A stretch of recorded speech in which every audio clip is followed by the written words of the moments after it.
Here I found what I was always looking for, the real paradise lands. This is how the first philosopher of the Kazakh steppe, Hasan Kaigi, wrote about Bayanaul back in the 15th century. Centuries have passed, but still the Bayanaul mountain range is called the pearl of not only Pavlodar region, but of the whole Kazakhstan. It is no accident that the first national park of Kazakhstan was created right here. After the park has been organized, the favorite resting place for residents of central and northern Kazakhstan became a tourist brand of the Republican scale. The beauty of the local landscapes is closely intertwined with history.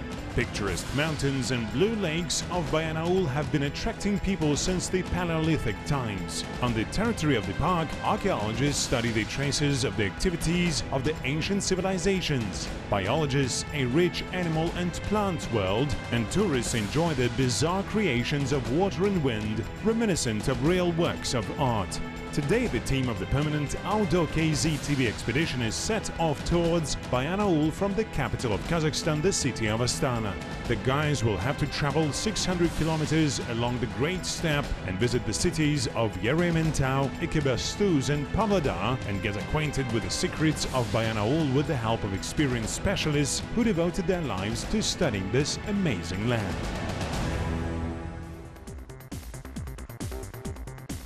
The wild nature of Kazakhstan is rich and diverse. For long centuries, mountains, steppes, deserts and forests were the best friends of those who loved and understood their native land. They gave men food, shelter, roof and hideaway from the enemies. Over time, our way of life has changed, but the nature still generously shares its wealth with us. At present, the landscapes and biological diversity of Kazakhstan attract an increasing number of tourists and lovers of active recreation. Together with a permanent outdoor KZ TV expedition, you will visit the most beautiful pictorial places of Kazakhstan and learn how experienced travelers survive in the wild.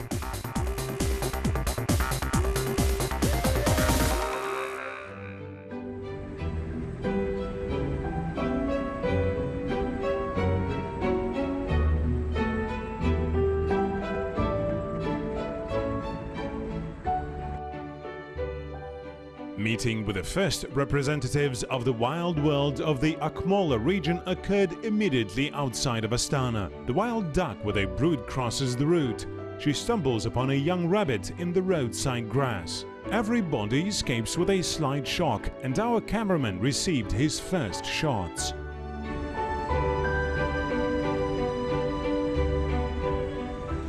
150 kilometers to the northeast of Astana, the route passes by the city of Yeremyantau. Outside the city on the hills, the blades of giant wind power stations are slowly spinning. Now there is no wind, but in general in the eastern plains of the Akmola region, alternative sources of energy fully justify themselves. There is a monument to Bogut Batyr at the entrance to the city. At a mature age, having completed his military career, the famous commander was carried away by the gunsmithing.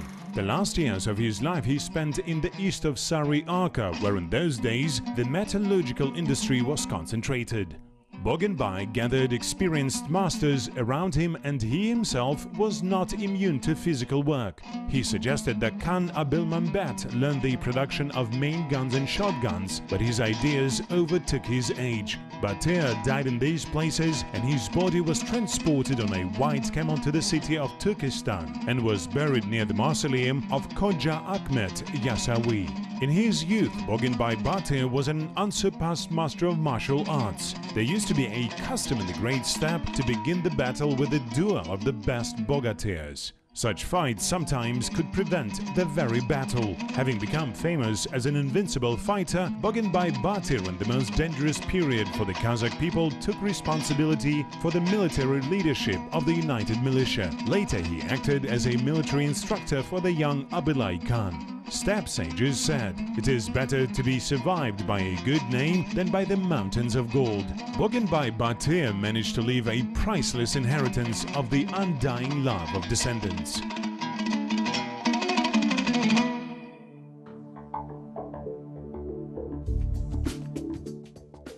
The car continues to wind miles of the endless steppe on the wheels. The expedition crosses the border between Akmola and Pavlodar regions. Traveling in space, members of the expedition simultaneously travel in time. From the 18th century, they get immediately to the 19th century. The city of Ekibastuz was founded in 1898 on the site of a coal mine. Ekibastuz is literally translated from Kazakh language as two heads of salt. According to the legend, the master of ore mining Kosum Pshembaev, once having stumbled upon the exit of coal, designated this place with two pieces of salt.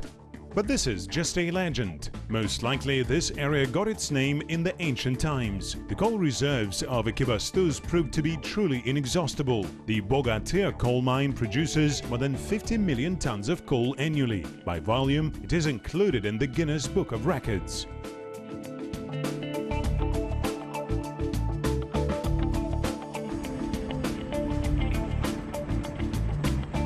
As we move to the east, the landscapes gradually change. Boundless plains give way to a hilly terrain. The outcrops of granite rocks and the first pines appear, and soon the expedition finds itself in a real oasis, the land of innumerable lakes, rocks and pine forests.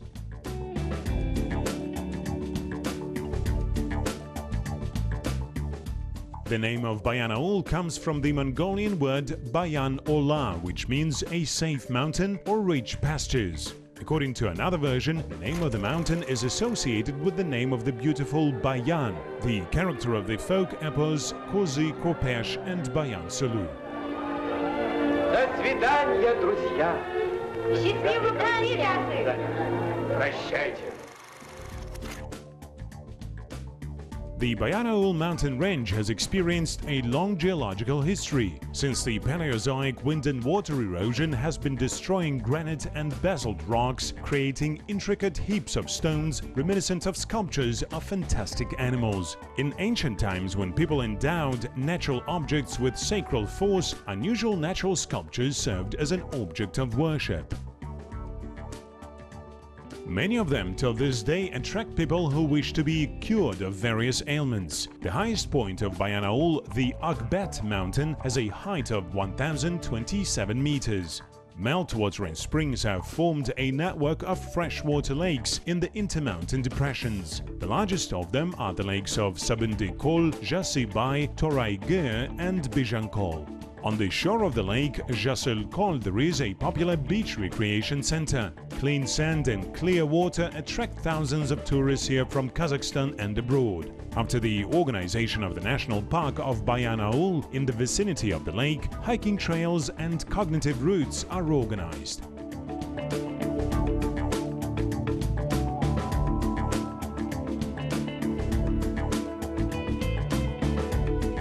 According to the legend, the lake was named in honor of Bater Jasibai, a comrade in arms of the generals Malaysari and Oljabai. In 1741, when Abilai was imprisoned by the ruler of the Oirat power, Galdan Teren, the Jungars began the march from the Irtish towards Bayanaul. Back then, the Kazakh militia was led by an experienced military commander Oljabai. He placed his nephew Jasibai at the head of one of the detachments. In the town of Aken Kokdonbak, Jasibai's detachment defeated the Jungar army. Jasibai was skilled in this battle, but his name remained in the people's memory.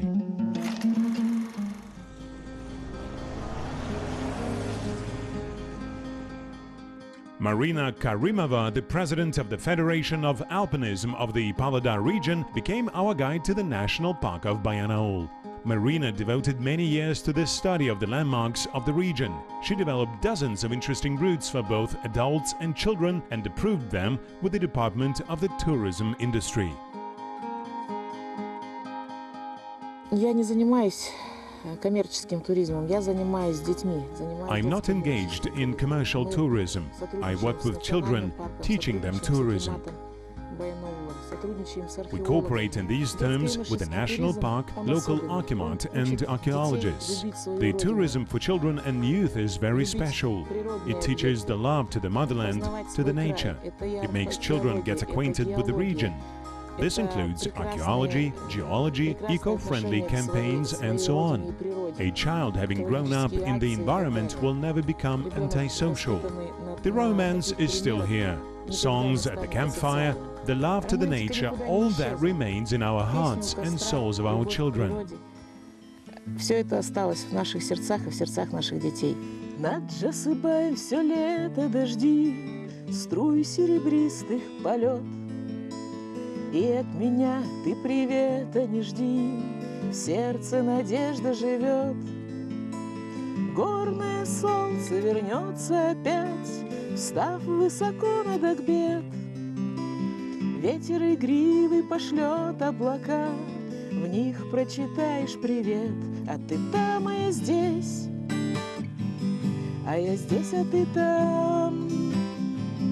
То ли нас разлучил, то ли объединил наш любимый баян. А ты там, а я здесь, а я здесь, а ты там. То ли нас разлучил, то ли объединил наш любимый баян.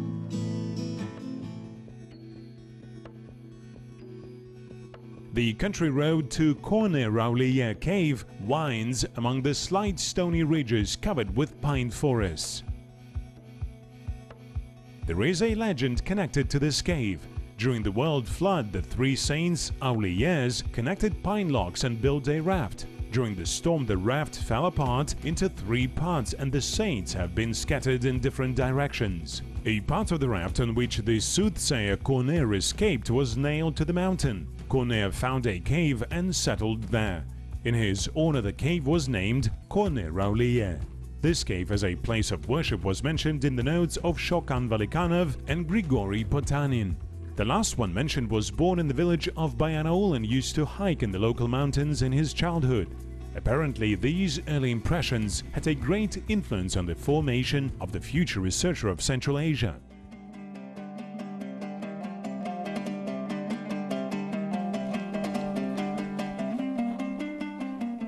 An unusual person, Altinbek Kulmanov, acquainted us with the cave. In his youth, Altinbek often used to talk with the academician Alkay Magolan and heard a lot of interesting and informative things about the history of his native land from the famous researcher. In 1978, it was his last visit here. He was at the age of 74. He told us fascinating legends. Let me show you. The founder of the Kazakh School of Archaeology and Ethnography, academician Alkay Magolan, was born in the Bayanaul district. During his long life, the academician conducted excavations of ancient cities throughout Kazakhstan, but Bayanaul always took a special place in his scientific interests. Alkay Magolan tells that before the Muslim religion appeared in the great Turanian steppe, the first Turks believed in Tengri. Those tribes that lived here at that time, after the death of old Khagans, elected new Khagans right here. Here the ancestors of the Aksakals, noble healers, were sitting, and here at the bottom the people were. They sacrificed and thought of a great young Khagan.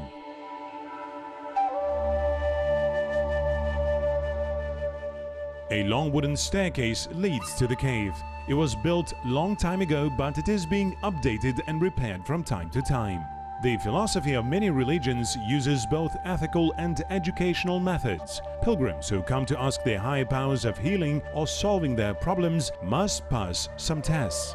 At least climb to the top of the mountain. The climb is not very difficult, but it has a symbolic significance. People enter like this, to the right side.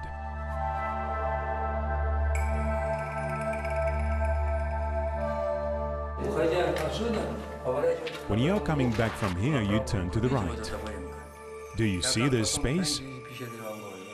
Why? Because it was a dome of a temple, a sacred place. People who came to make a wish do not enter with their back forward.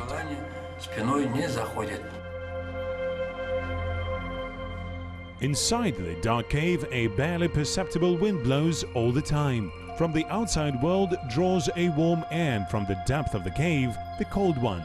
This symbolic border between the two worlds was used by ancient shamans to perform their rituals. The water which condenses on the walls of the cave was considered a holy one.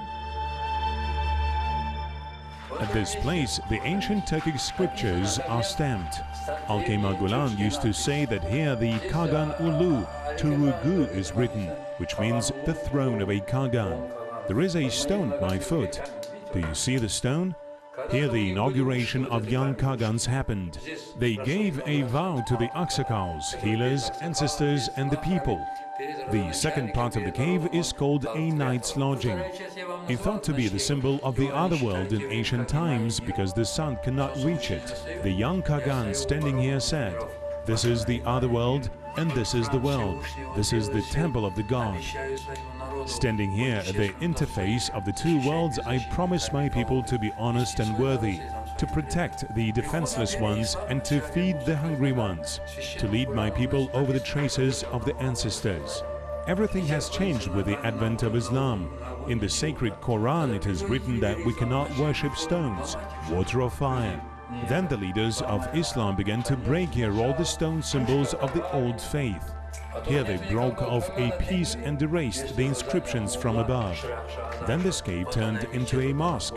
The mullahs used to read namaz here for the sake of peace and harmony with everybody, and this continues till present day. In the depth of the cave, with a dim illumination of the flashlight, Altenbek Aha became suddenly looked like a priest of an ancient temple. Do you see these bones? These are not human ones. These are left from the sacrifices left by people who wanted to be cured. Deepening into the body of the rock, the cave narrows and goes up. The member of outdoor KZ team Alken Aitimov managed to get into the cave much deeper than others. Очень узкое, тесное пространство. В полный рост здесь стать не получится, здесь надо на четвереньках. It is very narrow and tight space. It is impossible to stand in a full length here. You need to crawl on all fours. Now we crawl to the sacred cup. It is very damp here. Here some people leave notes with their wishes written.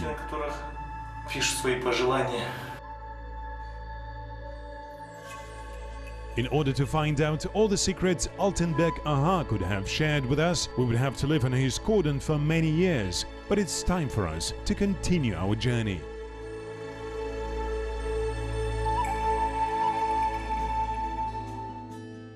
The first days of the expedition showed that Bayanul fully justifies its name. These are truly rich mountains. Nature generously endowed this region with literally everything: the beauty of nature, archaeological discoveries, mineral resources of the subsoil, and, which is the most important, talented people.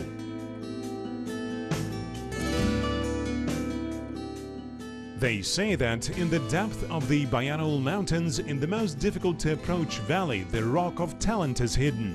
It is not easy to get there, but those who manage to do it reach the outstanding heights in their profession. We honestly search for this rock all day long, drifting on steep rocks, falling into the rain, losing our way more than once and even losing the hope. By the end of the day, we were exhausted, but to be honest, we were not completely sure that among the hundreds of picturesque rocks that we managed to find, there was actually the rock of talent. But we knew that dozens of natives of Bayanul have found it. The number of talented people born in the vicinity of these mountains is amazing. They are scientists, writers, artists, military leaders and politicians. Bukar Jirao Kalkamanuli, an outstanding bee, poet and narrator. Malasari Batir, Batir commander, bee associate of Abelai Khan. Jasibai Omiruli, Batir and military commander. Janak Janabatiruli, B. Batir and foreman. Jamat Shanin, stage manager, founder and director of the first Kazakh theatre. Sultan Makhmut Toraygirov, poet, writer, founder of the Kazakh classical literature. Kanish Satpayev, founder of the Kazakh geology, founder-organizer of the National Academy of Sciences and its first president.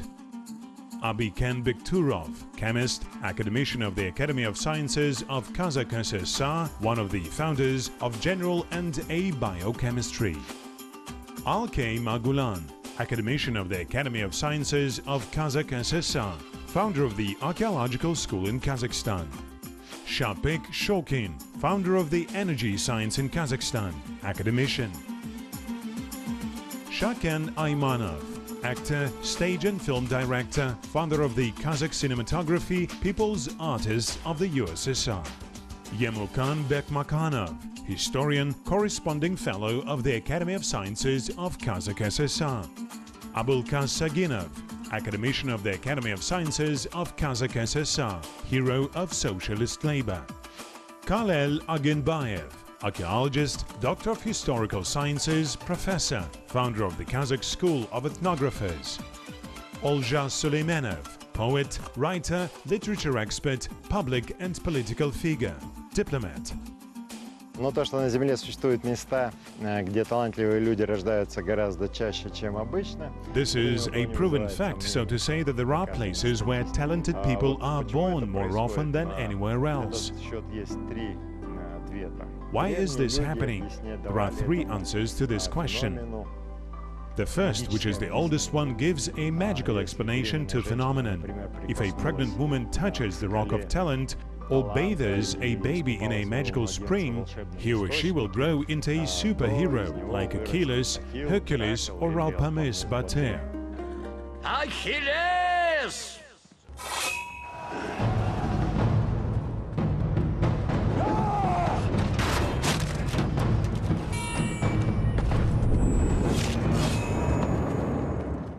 Лев Гумилев для объяснения этого феномена ввел специальный термин.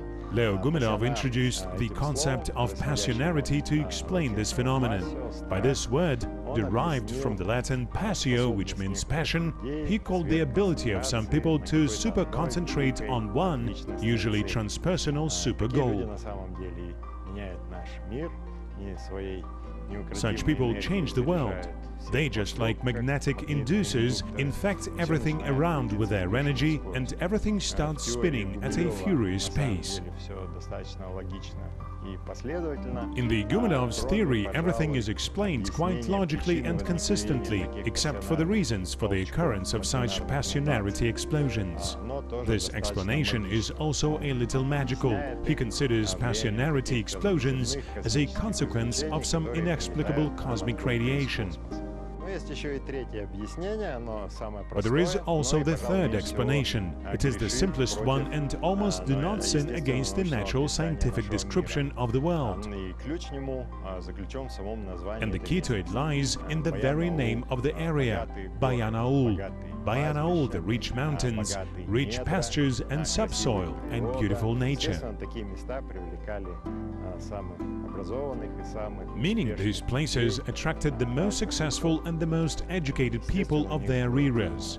Naturally, they gave their children a better education, hence the percentage of realized talents was higher. There might have been no less talented children in some other places, they just were less likely to realize their talents.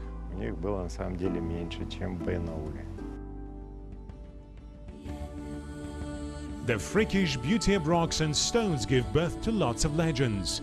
They turn an ordinary hike into a trip to the fairy tale country. This rock was called Kempertas, or the Old Witch. From one side, it resembles an evil sorceress from folk tales, and from the other, a character of the alien fantastic blockbuster. There is a rock called the Dove of the World, which, according to the legend, gives people a peace of mind. There is a fertility rock also, which helps people from infertility. Hiking in the national park is becoming more popular year by year. In fact, you won't be able to see all those beauties and wonders that a walking tour can give from the car.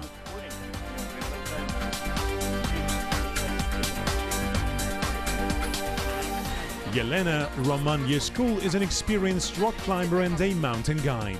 Tourists can be sure that they are not threatened by any danger accompanied by such a guide. Yelena is always on the alert, and if you are about breaking into the lane, at the last moment she will grab you by the scruff of your neck and pull out onto the hard ground.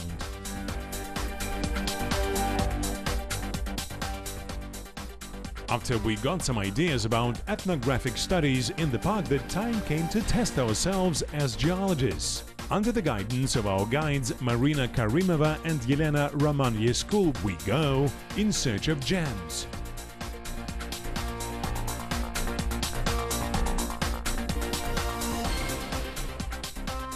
"65 million years ago, it was hot in the Bayanol Mountains. One of the most powerful volcanoes on the continent bubbled here. Lava flows belched the entire Mendeleev stable from the depth of the earth. A native of these places, academician Kanish Satbayev, wrote that the Bayanol mountain knot is a real treasure of valuable minerals. Archaeologists have found the first primitive mines dating back to the 2nd millennium BC. We make our way to the old mine through a narrow gorge. The terrain evokes the motifs from the tales of the Mountain King. Just as on a precipice of a steep canyon one can observe a layered pie of geological epochs, different stages of the development of metallurgy and mining are layered on each other in this gorge. Bayanol was one of the centers of ore production of the Bronze Age. The remains of settlements with elements of ancient melting furnaces were found here.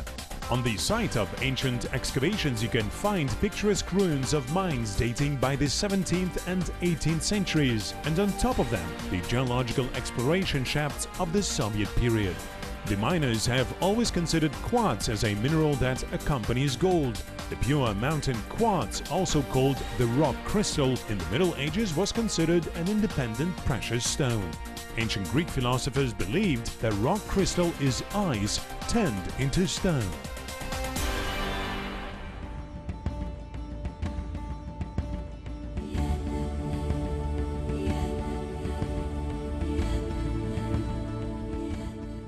The weather is getting worse. It begins raining, but the search for noble stones is so fascinating that the members of the outdoor KZ team do not want to turn back. Among the ancient wreckages, one can find artifacts of material culture of different epochs. A rusty pickaxe of a gold miner, or the tip of an arrow, or even a stone axe of an ancient man. In the first half of the 19th century, the ore deposits of Bayanol were developed by the Popov's miners' dynasty. Then the Englishman Urquhart bought the concession.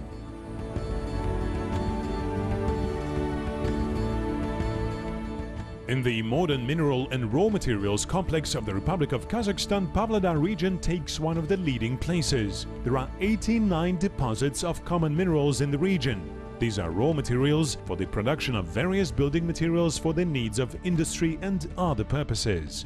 The total value of the balanced reserves of solid useful minerals of Pavlodar-Irtysh land is estimated at $460 billion.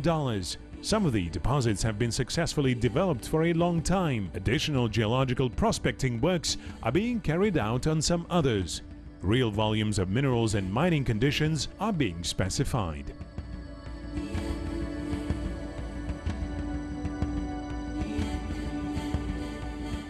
The crater of the Malachite mine resembles a Martian landscape.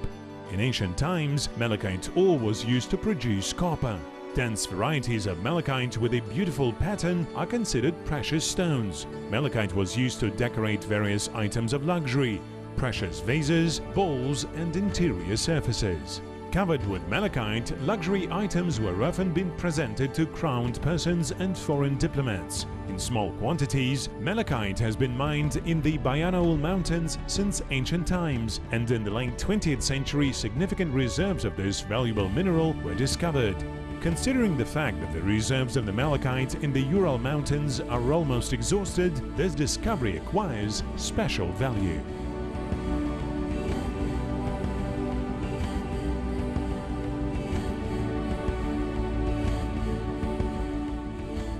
Of course, after visiting the deposit, the expedition members should try to find some souvenirs themselves. Let it be not a precious malachite box, but at least a quartz crystal of a regular shape. Well, Alkan and I have found two excellent crystals.